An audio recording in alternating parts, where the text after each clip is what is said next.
Bonjour à tous et bienvenue dans cette quatrième vidéo du chapitre 2 sur le mouvement de la Terre. Aujourd'hui, nous allons aborder le phénomène des marées avec le mouvement lunaire.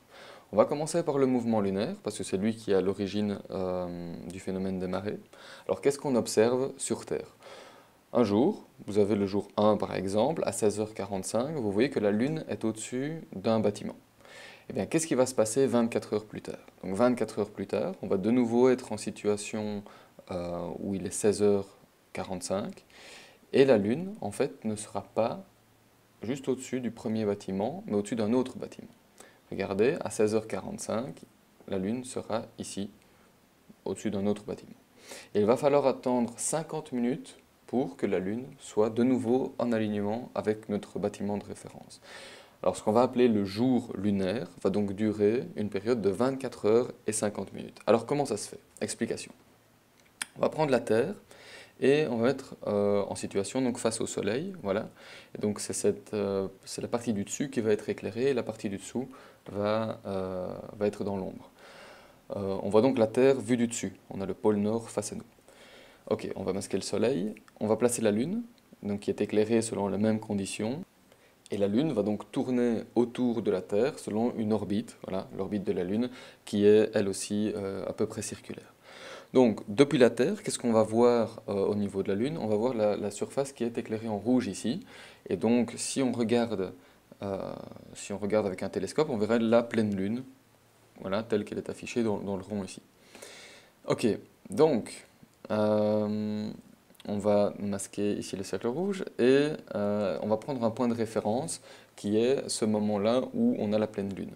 Alors la révolution de la lune dure en fait 27 jours et 7 heures. Écrit de manière décimale, c'est 27,3 jours. Et donc en 24 heures, que va faire la lune? Eh bien, la lune va tourner autour de la Terre et la Terre va tourner sur elle-même de 360 degrés. Et donc, en fait, la Lune va faire à peu près 13 degrés par jour. Donc 360 divisé par 27,3, ça fait 13 degrés par jour. Ok, alors à ce moment-là, qu'est-ce qu'on voit de la Lune? Eh bien, on voit qu'en fait, c'est ce qu'on appelle une lune gibbeuse, c'est-à-dire que la partie droite, donc, vue de la Terre, ne sera pas éclairée. Donc si on reprend le disque lunaire, vous voyez qu'on a une partie noire, comme ça, dans la partie droite du disque lunaire. Et voilà, donc la lune gibbeuse, c'est quand la lune n'est pas totalement éclairée, donc vue de la Terre, par le Soleil. Alors on va prendre une autre situation, quand la lune aura fait 90 degrés. Donc 27 jours, 7 heures, c'est sa période de révolution totale, et elle fait 13,1 degrés par jour. Donc 90 degrés vont être effectués autour de la Terre en 27,3 divisé par 4 en 6 jours, 8. Donc 6 jours et 19 heures plus tard, la Lune sera dans cette position-là, donc à 90 degrés. Alors qu'est-ce qu'on verra depuis la Terre? Eh bien, on verra une Lune qui sera éclairée que sur son côté gauche, et donc on verra le dernier quartier. Le dernier quartier, comment le reconnaître facilement? En fait, c'est en mettant un D minuscule voilà, dans la partie éclairée. Ok, donc on va prendre la situation suivante qui est à 180 degrés. Donc toujours selon les mêmes conditions, donc 6,8 jours plus tard, donc soit 13,6 jours depuis la pleine lune, la lune va être dans cette situation-là à 180 degrés. Qu'est-ce qu'on va observer comme phase de la lune à ce moment-là? Eh bien c'est la nouvelle lune. Voilà. Donc si on reprend le disque lunaire, vous voyez qu'il y a juste une toute petite frange qui va être éclairée sur le côté gauche. Et ça, c'est la situation de nouvelle lune.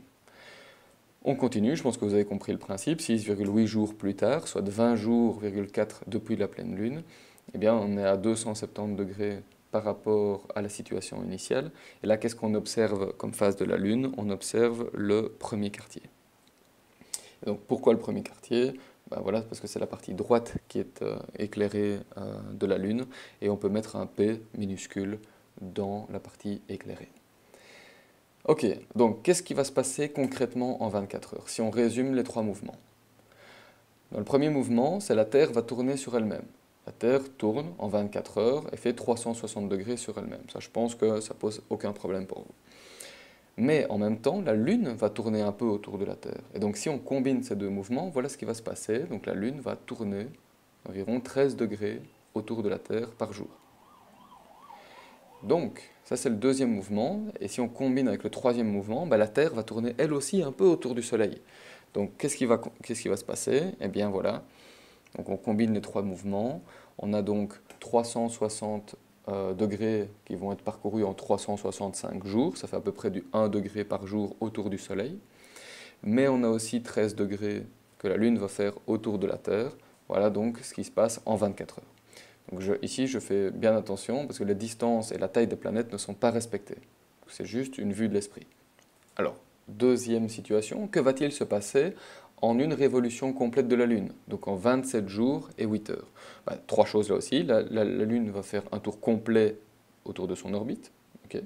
La Terre va tourner en 27,3 fois donc sur elle-même, autour de son axe de rotation. Et la Terre va avancer de 26,9 degrés dans son orbite, autour du Soleil. Donc voilà, par exemple, on prend l'orbite terrestre et un point de référence ici, et bien donc voilà, 27 fois le tour sur elle-même, et donc la Lune va faire un tour complet autour de la Terre, et on aura donc ici un angle de 26,9 degrés autour de son orbite. Ça, c'est pas le plus important. Ça, c'est ce qu'on appelle en fait une révolution sidérale. C'est-à-dire que vous voyez que la Lune, par rapport à la Terre, est exactement dans le même angle. Et donc les étoiles qui apparaîtront derrière la Lune, ou en toile de fond derrière la Lune, seront exactement les mêmes dans les deux cas, parce que la Lune a fait 360 degrés. Mais les phases de la Lune ne seront pas exactement les mêmes. En effet, on a ici une pleine Lune dans le premier cas, et une Lune gibbeuse dans le deuxième cas. Et donc on va se poser la question, combien de temps ça va prendre à la Lune pour se retrouver de nouveau en pleine Lune, et surtout dans l'alignement par rapport au Soleil? Eh bien en fait, ce n'est pas 27 jours et 8 heures, mais 29 jours et 12 heures qui nous intéressent ici, donc 2 jours plus tard, parce qu'en fait, la Lune, la Terre et le Soleil vont de nouveau se retrouver alignés. Donc regardez, il faudra donc 2 rotations terrestres et, pour que la Lune se retrouve de nouveau alignée par rapport au Soleil. Ça, c'est ce qu'on appelle une révolution synodique. Donc, la précédente révolution de 27 jours et 8 heures, c'est ce qu'on appelle une révolution sidérale. Ici, c'est la révolution synodique. Et donc là, la Lune sera de nouveau en phase de pleine Lune. Donc bref, le jour lunaire dure 24 heures et 50 minutes pour retrouver la Lune exactement au même endroit par rapport à un bâtiment de référence. La révolution synodique est de 29 jours 12 heures et permet un même alignement entre le Soleil, la Lune et la Terre, et de retrouver exactement la même phase de la Lune. Et la révolution sidérale, c'est par rapport aux étoiles, qui est de 27 jours et 8 heures. Donc on a donc deux types de révolutions différentes ici à considérer. Mais c'est cette révolution synodique qui va nous intéresser pour étudier les marées. Mais concrètement, c'est quoi une phase de la Lune? Donc, lors de sa révolution, la Lune va présenter à la Terre plusieurs portions de sa surface éclairée. Donc on a toujours la même face qui pointe vers nous, ça je vais l'expliquer dans un instant, mais on a différentes portions de la surface qui vont être éclairées. C'est ça les phases de la Lune. Donc la première phase de la Lune, on peut prendre comme point de référence la nouvelle Lune, donc ici en bas à gauche. Après un certain temps, la Lune va avancer dans sa course autour de la Terre. On va donc voir depuis la Terre le premier croissant. Puis, quand ils seront à 90 degrés par rapport au Soleil, on aura le premier quartier, puis une lune gibbeuse qui sera presque totalement éclairée, puis la pleine lune, de nouveau une lune gibbeuse, le dernier quartier, le dernier croissant, et de nouveau la position 1, donc en position de nouvelle lune. Depuis la Terre, ça donne quoi? Eh bien, la position de nouvelle lune, voilà, donc, qui est presque totalement masquée, puis en 2, le premier croissant, en 3, le premier quartier, on pourra mettre un P minuscule dedans. Puis la lune gibbeuse, donc presque totalement éclairée. En 5, la pleine lune. En 6, de nouveau une lune gibbeuse, mais qui n'est pas trop éclairée sur le côté droit. En 7, le dernier quartier. En 8, le dernier croissant. Et en 1, on retourne dans une position de nouvelle lune. Voilà. Donc, ça c'était pour les phases. Maintenant, deuxième point, sa période de révolution est la même que sa période de rotation. Donc, la période de révolution est de 29 jours et 12 heures, donc 29 jours et demi, et c'est la même chose que sa période de rotation. Donc on voit toujours la même phase de la Lune. Donc si on met un petit bonhomme du côté de la Terre, qu'est-ce qui va se passer? En fait, pendant 29 jours et demi, eh bien, ce petit bonhomme va toujours faire face à la Terre. Donc s'il y a des astronautes qui sont sur la face visibles de la Lune, eh bien en fait ils pointeront toujours vers la Terre, ils seront toujours face à la Terre. Voici en exclusivité donc la face cachée de la Lune. C'est une photo qui a été recomposée par la NASA et qui montre la face que nous ne verrons jamais depuis la Terre. Et voici une autre image qui montre en fait la Lune vue du dessus. Donc ça c'est le pôle nord lunaire. Alors vous voyez qu'en fait on a deux parties. La partie en vert ici c'est celle qui est pointée vers la Terre et la partie en rouge c'est celle qui est vers l'espace. Donc vous voyez ici, ça c'est la partie verte vers la Terre, et vous voyez qu'elle est nettement moins impactée par les météorites. Pourquoi? Parce que la Terre fait, entre guillemets, écran, donc les météorites qui viennent de ce côté-là ont beaucoup plus de chances de se faire attraper par le champ de gravité terrestre. Et donc dans la partie en vert, on aura donc moins de cratères d'impact que de l'autre côté. Alors, on va passer maintenant au phénomène des marées. Qu'est-ce qu'on observe? C'est que la marée monte pendant 6 heures. Elle s'avance sur la côte, c'est ce qu'on appelle le flux. Puis la mer n'avance plus, elle reste plus ou moins au même niveau, c'est ce qu'on appelle une mer d'étale.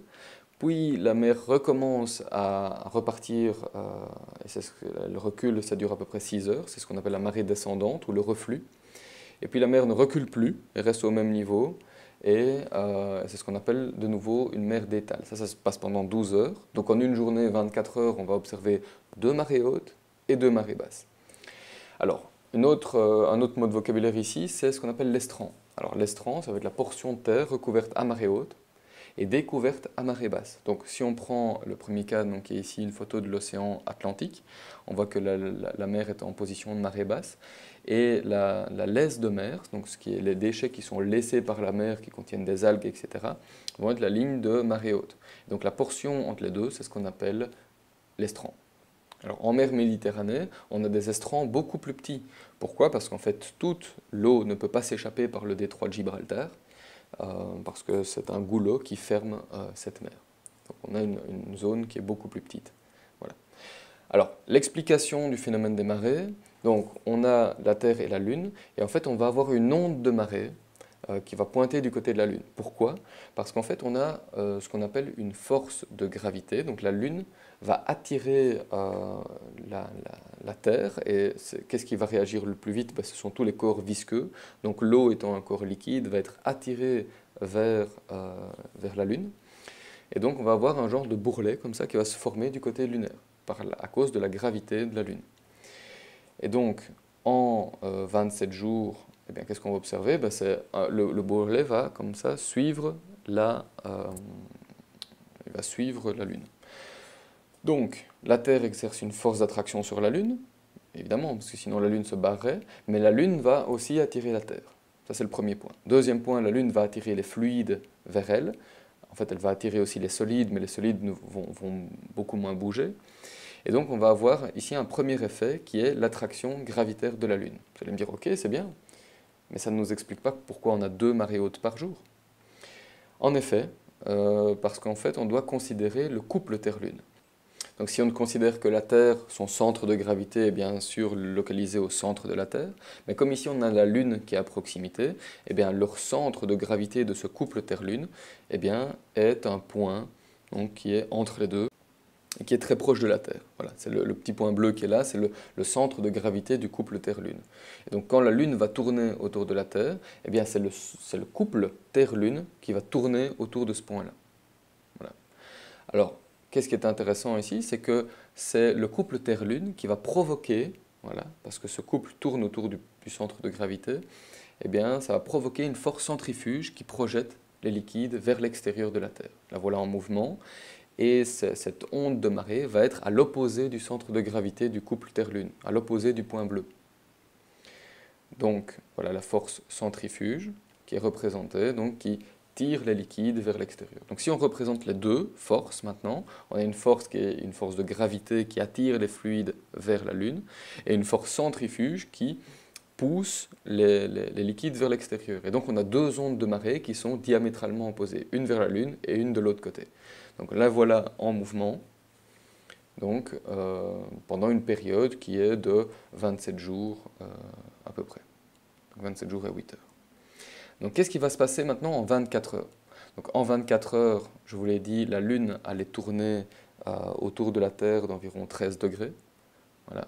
Donc vous voyez que si on a un petit bonhomme qui est du côté de l'Afrique, il va passer d'une marée basse à une marée haute, puis à une marée basse, et enfin ici, il va se retrouver en situation de marée haute. Ça, c'est en 24 heures, la Terre fait 360 degrés, mais la Lune va avancer de 13 degrés.